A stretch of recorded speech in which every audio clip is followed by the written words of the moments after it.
get started?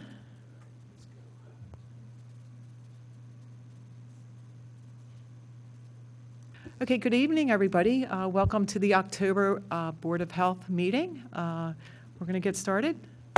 So let's stand up and the Pledge of Allegiance, please.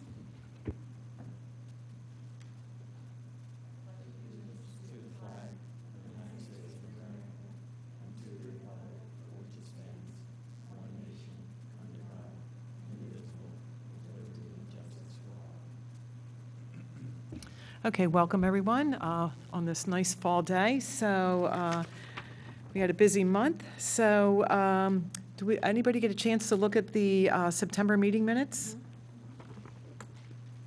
Do I hear a motion to approve? Second? All right. Okay, let's move to approve the September meeting minutes. Marie, would you like to give us the health officer's report, please? Sure. I just want to mention that we did do a follow-up to the vaping presentation with Dr. Pyatt. We filmed an episode of Health Matters, and you can find that on the Radnor Township YouTube. He talked a little bit more in length about vaping. Due to the scabies outbreak within the community, I put together just an informational sheet with tons of information for our residents, and that was posted on the website. Our Radnor Township staff flu clinic is October 24th from 1 to 5 in this room here, where the employees can get their flu shots, their spouses, and their dependents older than 9. Also, due to the upcoming flu season, put together some hand washing education, and that was also posted on the website and around our township building for staff. 2 events occurred within the last few weeks, very successful. The St. David's Fair, where their food tables and everything had to get licensed, so they went through the whole inspection process, and they were licensed for the day. And the Great Pumpkin Harvest that's hosted by the Parks Department. There were 2 new establishments that were just licensed in our township. One is Pinway on County Line Road, and then also a brand new cafe in the Radnor Financial Building. They're both licensed and operating. And then finally, we attended the local Board of Health meeting at the Marple Municipal Building. There wasn't too much that happened there. They just gave an update on the spotted lanternfly. Really all they mentioned was the tape really wasn't as successful as they thought it would be, and they're just really encouraging residents at this point to just squash them and kill them. And if you happen to see the egg masses that they form, just scrape them and put them in a baggie and get rid of them, and just until the winter comes, and then we won't see them again until next spring. That's it. Thank you. So just to clarify, with the tape, is that put around the tree trunk or parts of the tree for the spotted lanternfly? It is. The spotted lanternfly likes to travel up the tree, all the way up the tree. So what they do is they were putting the sticky tape around it. It was a special tape, and it was preventing them from going up. But, of course, they found a way to, sometimes it's so dense with that they just crawl over top of, themselves and make it up anyway. So they didn't find the tape as successful as they thought it would be. That's definitely disappointing. So were there particular trees, I hate to ask questions, but are they in strategic locations throughout the township or specific trees where they put this tape on? Do you know? They did. I know there's some out here.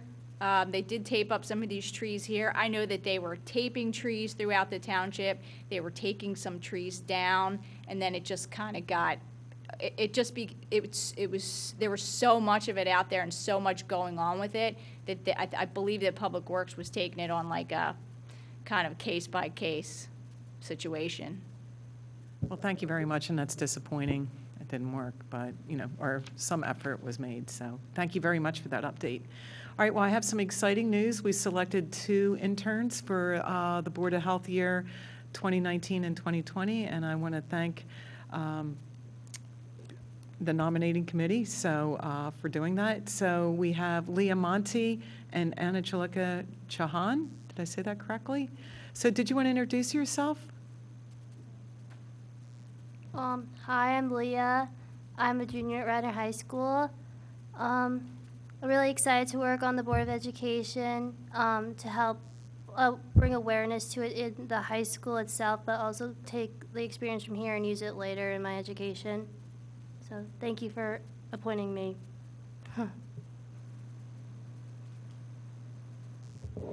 I'm Angelika, and I'm also a junior at Radnor High School. And over the summer, I volunteered at Lankenau Hospital. So since then, I've been interested in seeing how health plays a role in our community. And I'm really excited to have this chance to intern here and also gain from the experience, like Leah said, and bring a student voice to the board as well. And thank you for selecting me as well. So we're really excited you're going to be part of the board. So we meet every month, as I mentioned in the email, and typically we'll ask you to do some kind of a project throughout the year and present it in our June meeting. So we'll have the board work with you. We'll see, who would like to work with you offline, and then we'll figure an interest, because in your letters you express some interest in different areas. So whatever excites you. So we'll have you both do an individual project, and nothing great. So you could do a little research if you want to do a survey. We have Teen Health Week in March, which is great. We have a Twitter account. So we could look at different avenues to communicate what you find or investigate. So we're excited for that opportunity. Linda, Yes. real quick, I don't know, Kathy's not here, so I just want to make sure we had somebody who doing the minutes. Dr. Karabassi's doing it. Thanks. So Dr. Karabassi, did you? Yeah, I'd be happy. I'd be happy to mentor you, okay? I'll get your contact information and we will connect, okay? Sounds great. Thank you. And if anybody else wants to volunteer, so if you want to take it on or somebody else is interested, it's kind of a nice evidence-based project or something that you could find out from your peers and really promote teen health. That would be great. And there's so much out there, and we'll talk more about that. So we have a special guest speaker. So Dr. Capuzzi, would you like to introduce our speaker? I'd be happy to. Phil Whitmer will be talking to us about a nationwide bird decline, as well as some issues pertaining specifically to Radnor Township. Phil is the head of an organization called Radnor Bird Township. He is also a member of the Audubon. He's an Audubon board member and past president of the Delaware Valley Ornithology Club. Welcome, Phil. Thank you. And thanks for not mentioning how many years I've been doing this. Yes, birds now and in the future. I'm going to talk a little bit about, there are two recent reports that have come out. One of them talks about where we stand now with birds, and one talks about where we're going to go in the future. Unfortunately, the outlook for that comes out of both of those reports is not terrifically great. And it's something that we all really need to be concerned about. I always like to tell audiences, I love birds. I've been birding for a lot of years. I think they're fantastic creatures. They are gorgeous. They're interesting behaviorally. They are around us all the time. They are also a very visible indicator of how well our environment's doing. And because of that, whether you love birds or not, you should all be concerned about the welfare of birds, because if birds are doing well, that means we'll do well. If birds are not doing well, it's a very bad indicator for where we're headed as a species. You've all heard the phrase, the canary in the coal mine. Well, if the canary is dying, it's time to get out of the coal mine. So, the first report that came out, it hit the New York Times. It's hit all of the major news media.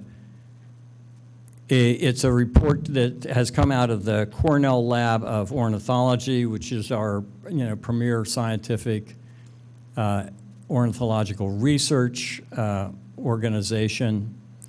It's been done in conjunction with Audubon, the American Bird Conservancy, and Bird Studies Canada, and it's a comprehensive study of bird population since 1970.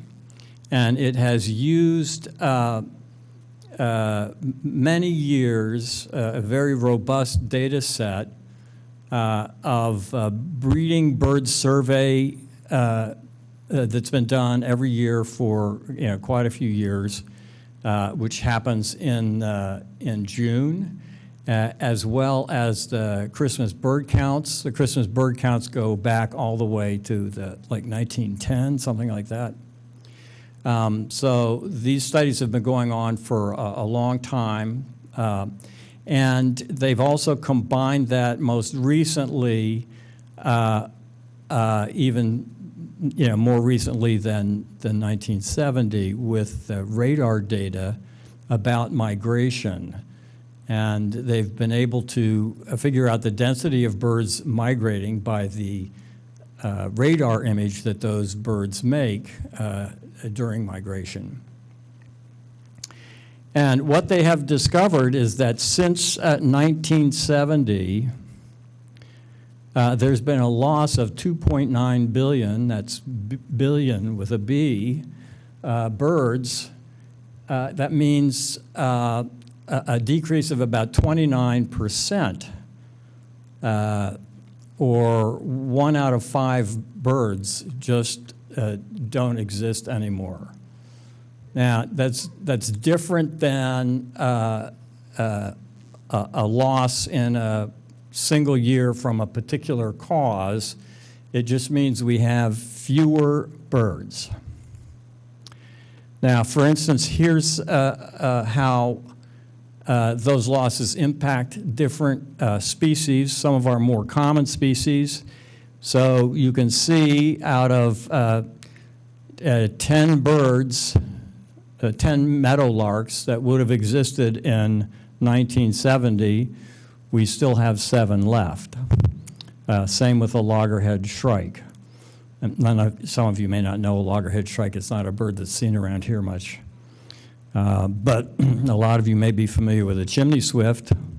That's 7 out of 10 also. But drop down to a wood thrush, that's only 6 of 10. And drop down to an indigo bunting, that's 2, I'm sorry, I've flipped those around. The losses for the meadowlark are greater because there are only 7, we've lost 7 and there are only 3 remaining. I used to do that in school too. So you can see when I say there's been a 29% decrease, it's not a 29% decrease across every species. Some species are harder hit. For instance, the eastern meadowlark is a bird of pastures and meadows. And that's a habitat that's been particularly hard hit by our increasing suburbanization, increasing use of grasslands for agricultural use, and so forth. This shows you a little bit about how those losses have occurred across families of birds. On the left-hand side, you can see a pie chart, the big one in tints of red. You can see that American sparrows take up a pretty large chunk of losses. Wood warblers, gorgeous birds, also take up a fairly sizable chunk. Blackbirds, red-winged blackbirds, for instance, crows, ravens, and so forth. Old world sparrows are things like house sparrows, which have been introduced. And so you can see not every family is impacted in the same way. And you can see that differentially in the bar graph in the center. But you'll also notice that there are some anomalies. If you go down to the bottom of that bar graph in the center, you will see that some things, like raptors, gnatcatchers, ducks and geese, and vireos have increased. Vireos, I'm not sure that I can explain why that's happened. Ducks and geese and waterfowl in general have increased because of the impact of hunters and conservation dollars that have gone into preserving duck and waterfowl habitat for hunting. So they've, there are lots of snow geese, lots of Canada geese, lots of ducks. Sometimes even the population of snow geese is so large that it has a negative impact on other birds in the Arctic where they're breeding. And they've had to increase hunting limits on snow geese to bring that population back down.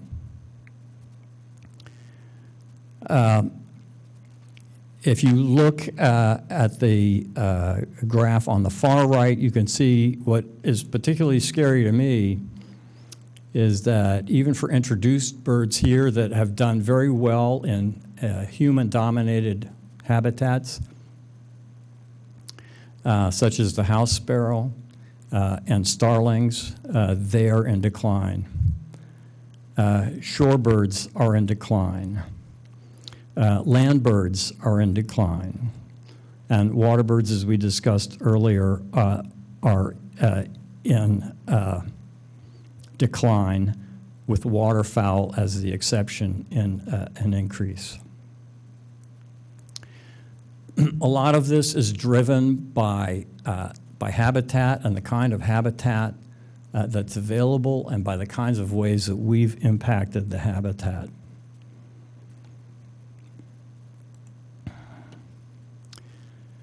Now, the other study is a study that's been released very recently by the National Audubon Society, and this has been a study of climate change.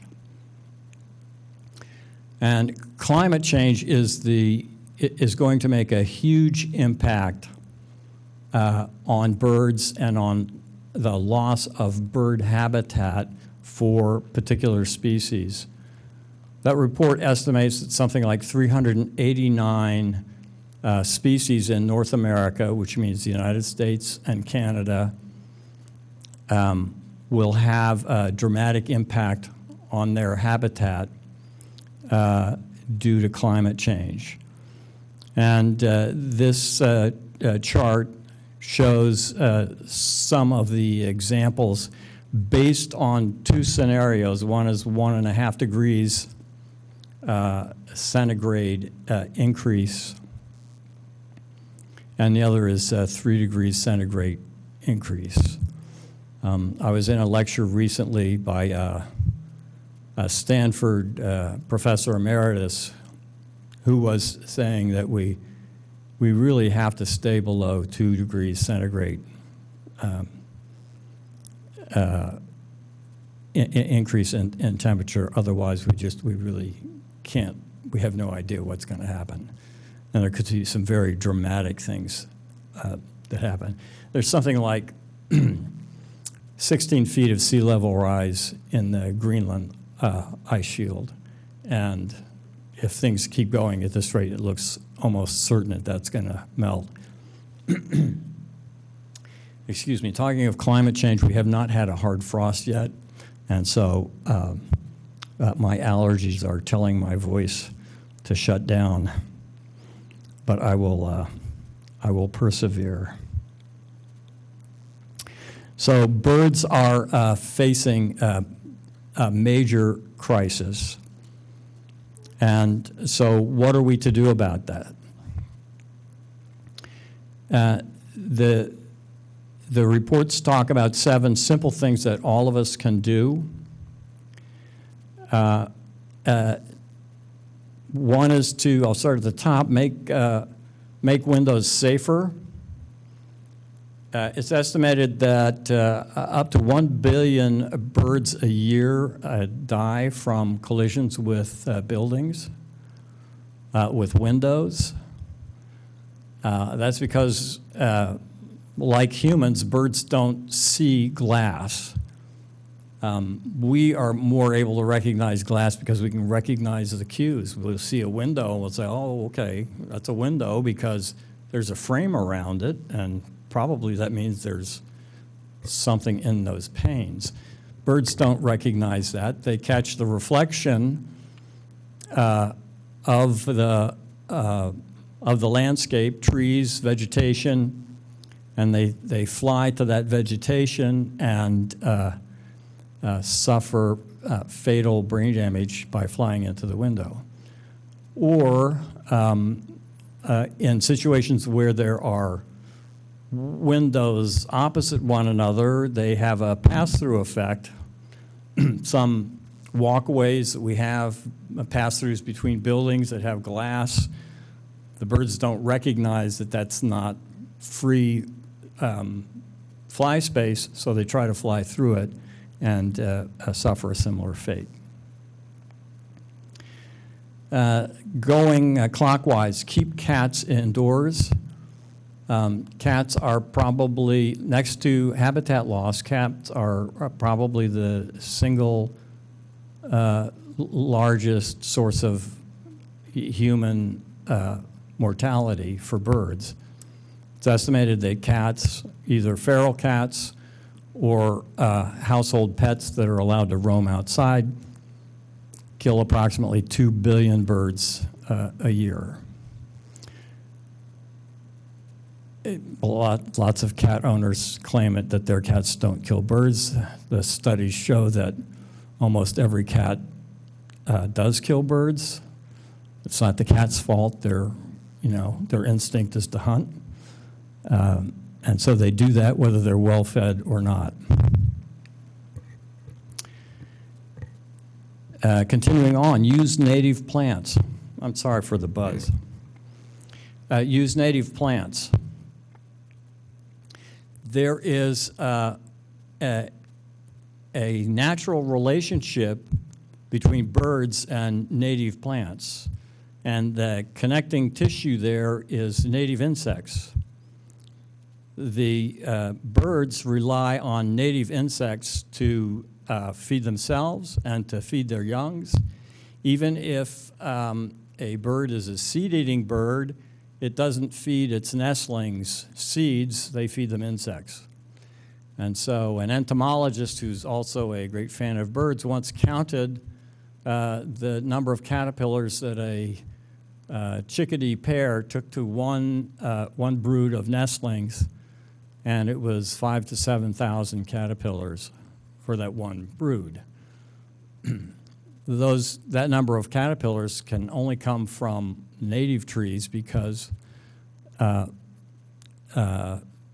non-native trees may support one or two kinds of caterpillars, but not a sufficient number of caterpillars to feed our native birds. So the relationship there is that native birds require native insects, the native insects require native plants. The example that I love to use is that my wife and I planted a beautiful butterfly bush in our backyard. It attracted hummingbirds and butterflies all through the summer. In the fall, we looked at the bush before it lost any leaves, and the leaves were all perfect. What was wrong with that picture?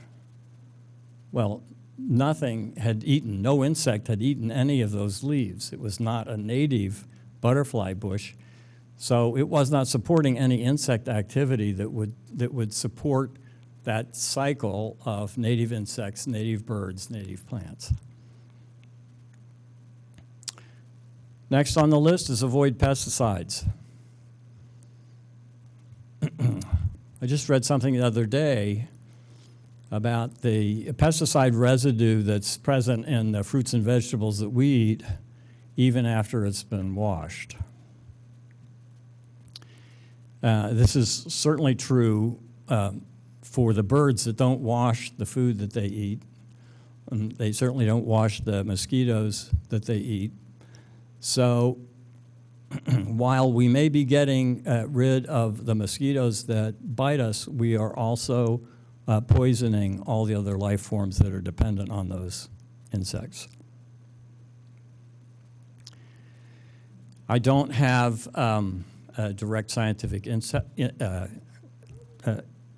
research on this, but one theory has been why has white nose syndrome, which has been devastated some bat populations in this country. So why all of a sudden have bats become susceptible to this fungus?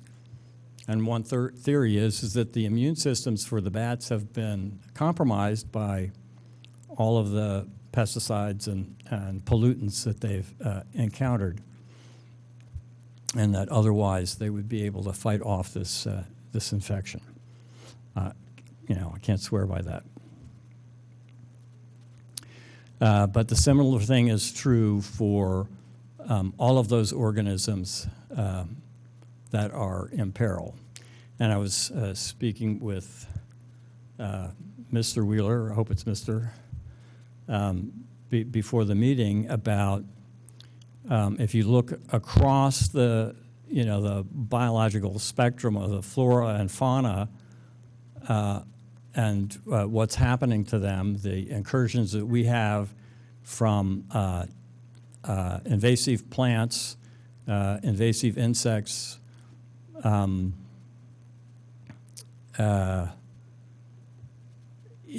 problems with decline in bats. There's been a measured decline in the insect populations, decline in birds, declines in threats to amphibians. One, I think, would be reasonable to be quite alarmed. Let's continue on. Shade-grown coffee. What in the world does shade-grown coffee mean, and why would it be good for birds? A lot of the birds that we see up here, we think of them as being our birds. They're not our birds. They're our birds only for a short period of their life. They come here to breed, and the rest of their lives they spend in South America, often in places where coffee is grown, where their habitat has been destroyed for the sake of planting row after row of coffee plant, which are devoid of any kind of insect activity that would benefit them.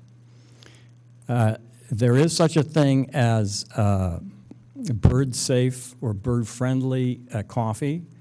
It's coffee that is grown under the shade of canopy trees. The birds can come down out of the canopy of the trees. They can feed in the canopies of the trees. They can come down. They can take insects from the coffee plants. It actually increases the productivity of those coffee plants because the coffee plants aren't damaged as much by insects. The farmers don't have to use insecticides as much to protect their plants. It winds up being a little bit more expensive because you can't put in quite as many coffee plants per acre, and you can't harvest the coffee beans with machinery. They're usually hand-picked.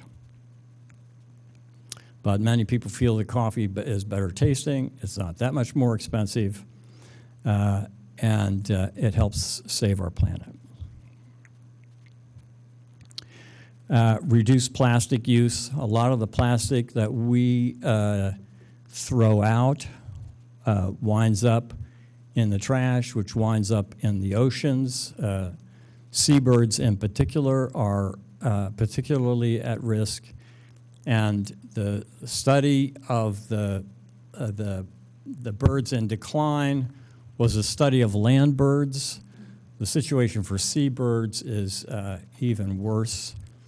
Something like 40% of our seabirds, by that I mean pelagic birds, these are birds that only come ashore to nest and to breed. And they spend most of their life at sea. And an awful lot of them have plastic parts in them. Sometimes because they can't recognize the difference between a plastic part and food. And sometimes they have so much plastic in them that they can't feed. And because ornithology, I mean, birds are better studied than almost anything else in terms of our natural world, but still we know very, very little. And there are very few dollars that go into ornithological research. Those of us who love birds can be happy doing our birding, but also doing citizen science by doing things like e-birding, which is when we go for a bird walk, we record our sightings into a database. That's some of the data that got used to produce these reports. Now, let's talk a little bit about Radnor Township. Here is a Google map of Radnor Township. And when I look at this, I see a lot of green, but a lot of it is open green. There's not a lot of contiguous forest. When I looked at the zoning map, it looked like everything was zoned residential, so that down underneath some of these trees are, individual housing units. And dollars to donuts, those housing units have lawns. We have something like 43 million acres of lawn in this country. We put more pesticides and fertilizer on those lawns than the agricultural community uses. And most of that winds up in runoff and winds up in our rivers and streams and in our bays. So, there's some golf courses in there. There are a lot of ball fields. There are not a lot of what I would call passive recreation parks, where people go to enjoy being in the woods. There's not a lot of good habitat for birds. Now, of course, one of the goals of Birdtown is that we encourage people to plant native plants in their yards, reduce the amount of lawn that they have, reduce the use of or eliminate the use of pesticides and fertilizers, and, keep their cats indoors, do other bird-friendly things. But, if you can't do anything else, plant an oak tree. So there are things that people can do to increase the habitat for birds. And hopefully eventually we'll get to the point where we can start thinking about having green corridors for birds as they migrate. And my wife, we actually live in a different township. I hope you won't hold that against me. But we've been trying to turn our backyard into habitat for birds. And the reason I say our backyard is because we had to fence our backyard in, because if we didn't, the deer would come and eat every stick of plant that we planted, every native plant that we planted. I counted 14 deer in my backyard at one point. And anybody in Radnor Township who did the same thing would encounter the same thing. I'm talking over time, aren't I?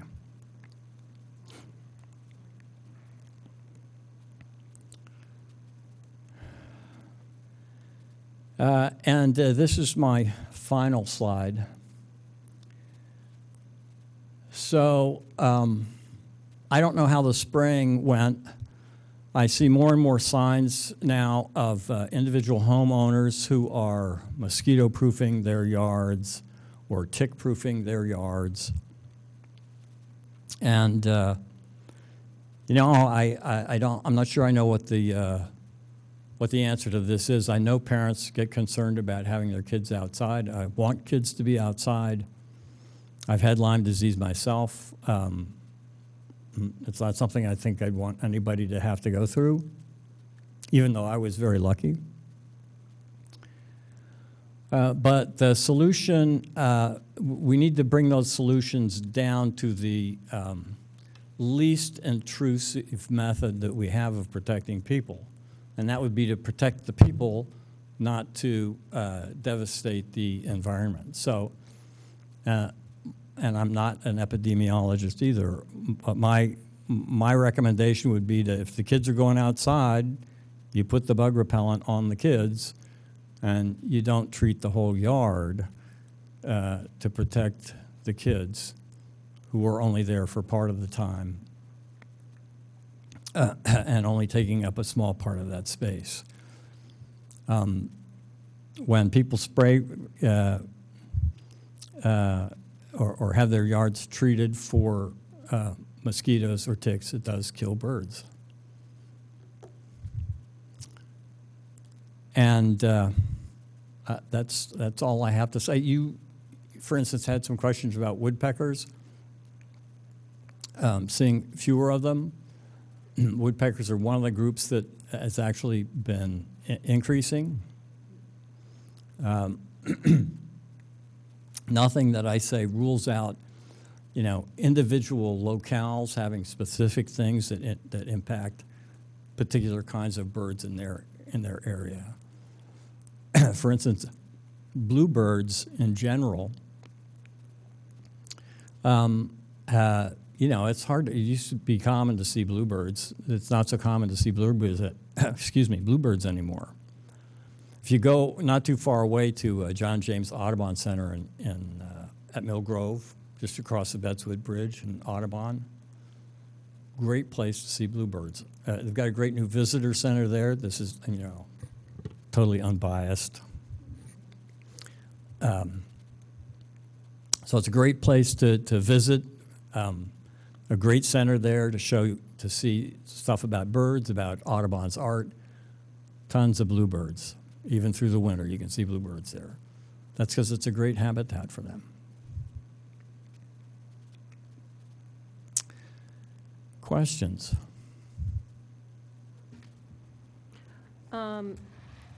Yeah, thank you, Phil. This was great. I have a few questions. Which the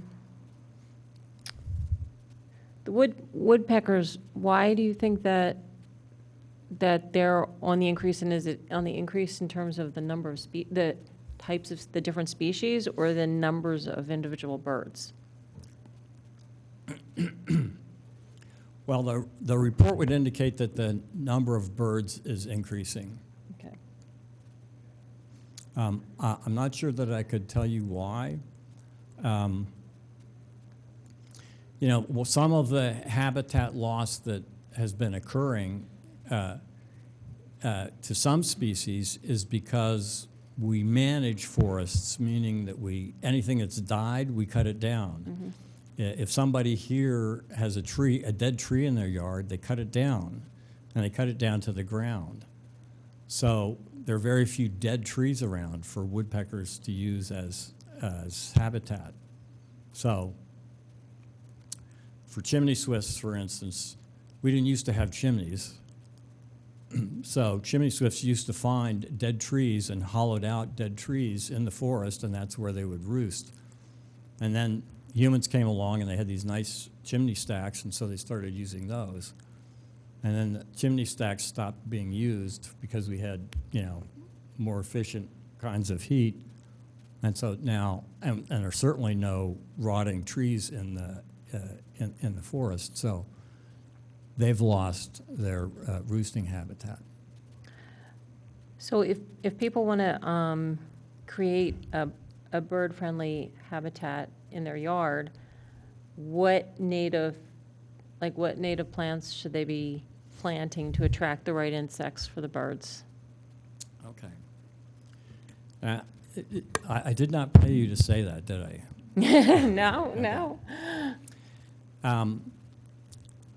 Audubon has a website. If you Google plants for birds, you can put in your zip code, and it will tell you what plants are native to your area. So it's specific to your zip code. It's not going to tell you, which plants are native to southern Florida, because that's not going to work here. And it'll give you lists of lots of trees, shrubs, and flowers. So when you start to redo your yard for birds, you have to think about different layers. When we go out to the woods, because of the deer, you only see 2 layers. You see mid-tree and the upper canopy, because everything below what the deer can reach easily is gone. But you've got the shrubs beneath the trees, you've got the lower canopy, the mid-canopy, and the upper canopy. Some birds specialize. They're only upper canopy birds. Doesn't mean they're not ever down anywhere else, but spend most of their time upper canopy. So that website should give you a range of things. Pollinator plants that will attract bees and insects and hummingbirds, shrubs that are good base layers, mid-sized and larger. Oak trees are, if you can't do anything else, an oak tree supports, 300 or 400 species of caterpillar. So that's one of the best things you can do. But that website will get you started. And then I just had something I just wanted to mention about 3 of the causes that you had mentioned. One being cats, letting cats outside. And I just want to clarify one thing. I know that cats are blamed. I'm a veterinarian. I know that cats are really, really blamed. And I think they're overblamed because I think they really focus more on mice, moles, ground-dwelling things, and I think it's very bad for cats to be kept indoors all the time. I see lots of health problems and tons of behavioral problems. I think they're miserable, and it's our fault for bringing them here from Africa initially. We can't make them bored silly, and they are not pieces of furniture to be kept in a house. I really do believe that. But I advise people, if they're going to give their cats outdoor time, and they should, to maybe do it at night. And that works successfully. Even though there are some birds at night, there are fewer that are at risk, I believe, to getting taken by cats if they only go out at night versus during the day. But I appreciate your point. The second thing, habitat destruction. I think certainly we can do a lot in this township where, allowing tons and tons of building, even Skunk Hollow, which is one of the few places where there is a large expanse, probably the largest expanse, I think, of wooded areas. I noticed there's a tractor road running through there now from Darby Paoli, which is a new thing, and there's lots of equipment within Skunk Hollow. So we've already destroyed some of what we have historically kept as wooded area. And then the other thing is the spraying. Excellent point. I find it extremely disturbing. In our township, there are all kinds of restrictions about having a single cigarette in a public park, and yet nobody has any control over their neighbor napalming their yard for mosquitoes. No. Mosquitoes, and I would like you to address this, mosquitoes are a very important food source for birds and for bats. And we're killing off the food supply when we could just as easily put, whatever we want on ourselves, our own personal protection on ourselves. Could you address mosquitoes as an important food source? Well, yes, it seems like it might be a little bit more convenient to kill every insect that's out there rather than, having to slather ourselves with, I'm not crazy about putting stuff on me either, but the mosquitoes are part of the food chain.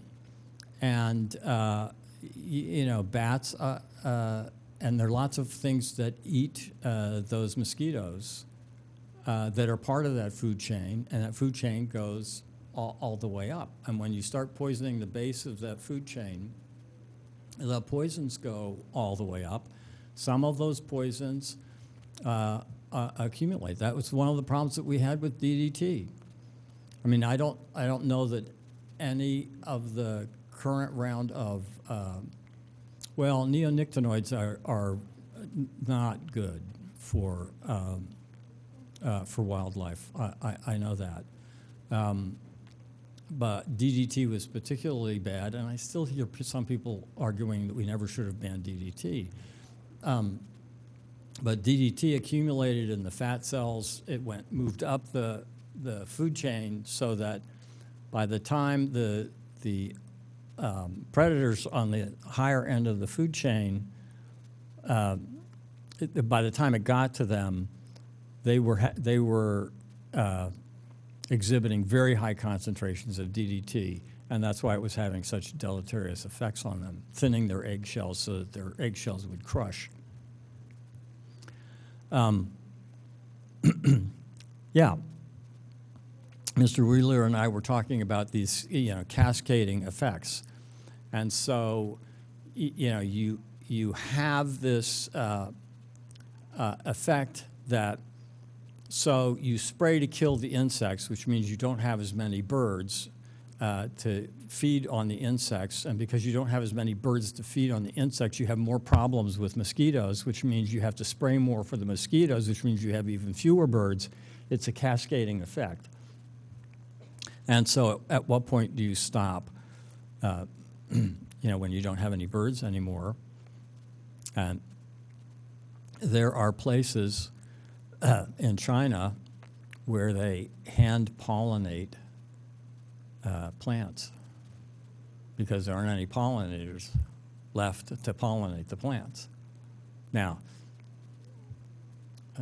that was due to an extreme situation where Mao Zedong, in his infinite wisdom, decided the birds were bad because they ate too much grain, and they had a big program of exterminating birds. But, we face a similar kind of thing without the, intentional malice directed toward birds. Is there anything with the windows that can be done? Yes.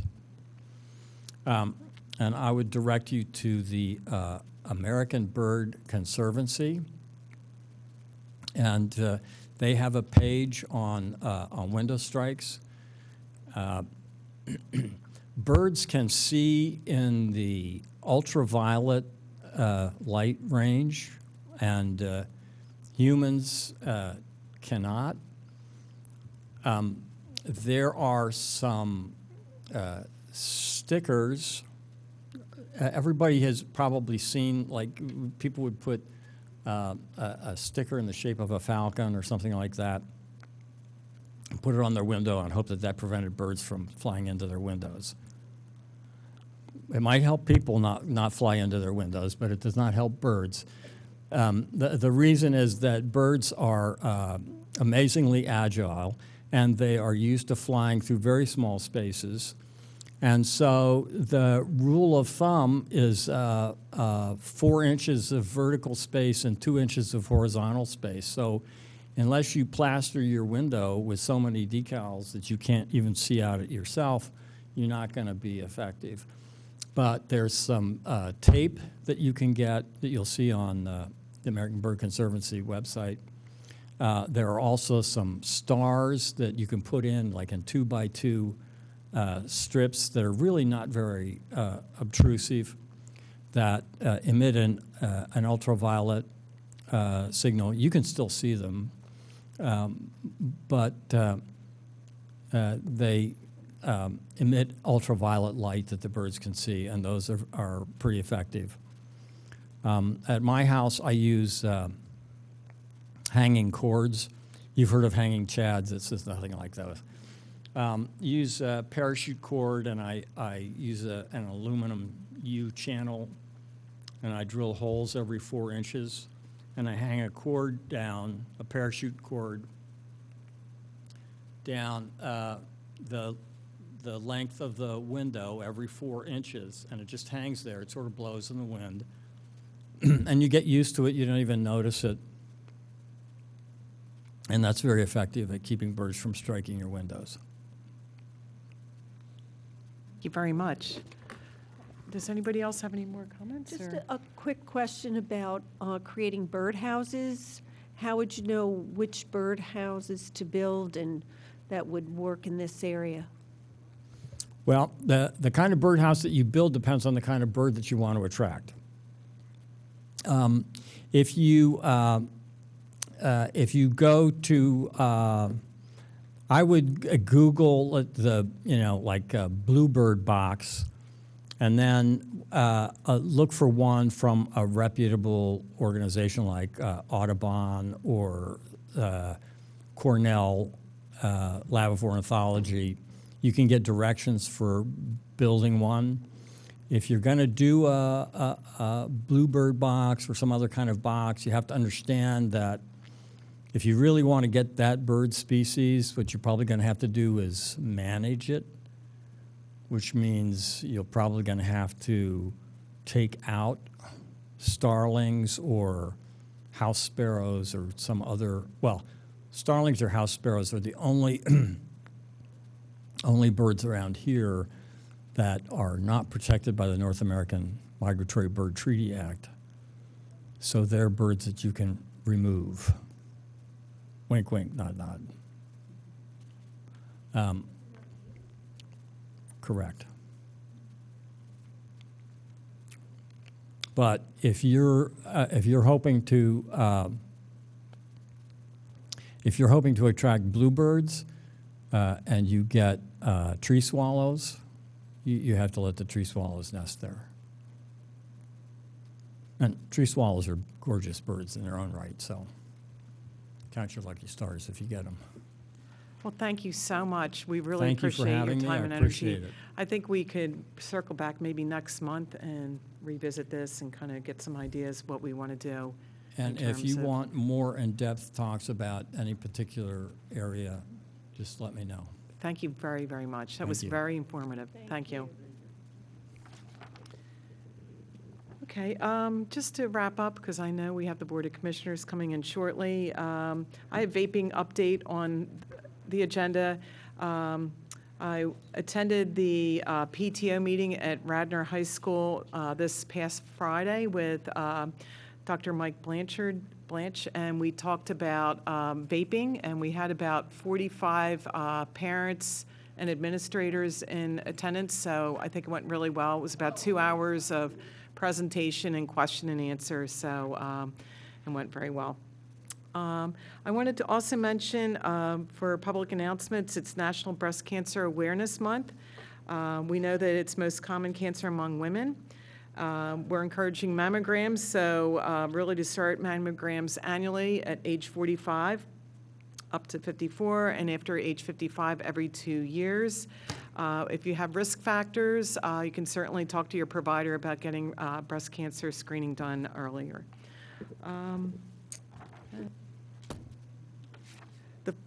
The flu shots are available now, so I would encourage everybody to get their flu shot. Children as young as 6 months of age and older can get their annual flu shots, and they're offered at CVS, physician offices, and I would encourage everybody to get a flu shot. Along the lines of flu shots, Delaware County offers free flu shots. There was one clinic last week in at the firehouse in Marple Newtown, and the next one, I can't remember exactly where it is, but if you look under Delaware County flu shots, you can see where this is located. I think it's in the beginning of November or the end of October. Thank you, Dr. Carabassi. All right, so if anybody else have anything else to add before we end? So our next Board of Health meeting will be Monday, November 18th at 5:30 in this room, and I want to wish everybody a great evening. Oh, wait, sorry. Sure. So we have the commissioners coming in a couple minutes. Thank you. Very short. Thank you. Roberta Winters, 326 Williams Road. I wanted to thank the Board of Health for their support. As you know, you passed a resolution regarding teen sleep and the importance of that. The statewide study that was done by the State Government Commission is now available, called Sleep Deprivation in Adolescents, the case for delaying school start time is a result of Senate Resolution 417. I also received an internet connection today, and I'm not sure you received it as well, from Delaware County. As you know, we do not have a countywide Delaware Public Health Department. Did you receive the notification about that? I will state the Delaware County is seeking input from the public health care professionals and municipal leaders on public health needs of residents throughout the county. In June, Delaware County Council unanimously voted to hire Johns Hopkins University's Bloomberg School of Public Health to evaluate the delivery of health and public health services in Delaware County and provide the county with recommendations on how to enhance and strengthen these services. The study is being done to gain a better understanding of the public health needs of residents and identify any gaps in the delivery services. As part of the study, 5 focus groups are being held to discuss Delaware County's public health programs, policies, and services. 3 of these focus groups are for the general public. 1 will be for the targeted to healthcare professionals, and 1 will be for municipal leaders. The public focus groups will be 1 hour, and participants will receive a gift card for their time. Participants must be 18 years of age or older. Available dates for the public focus groups include November 18th, 2019, 6:30 p.m. in media, January 13th, 2020, 10 a.m. in Ridley Township, and January 18th at noon in Upper Darby. Space is limited. Pre-registration is required. Residents can call, and I repeat, 410-502-8952, again, 410-502-8952, or email Delaware County study@gmail.com to register. It's open. Healthcare professionals and municipal government leaders will be contacted to participate in the targeted focus group, and we hope that everyone will serve. You're also invited to complete a 10 to 15-minute online survey on how the county is addressing residents' public health issues. All survey responses will be anonymous, and the survey will need to be completed by the end of January. And again, that can be addressed through a website, which I will provide to you, and you can also get it at the health study. But it's very important. The League of Women Voters, as you know, for decades has been working towards getting a public health department in our county, and I think this is the time to put your money where your mouth is. Thank you. Thank you, Ms. Winters. Thank you so much. Really appreciate it, and thank you, everybody. I'm going to adjourn the meeting.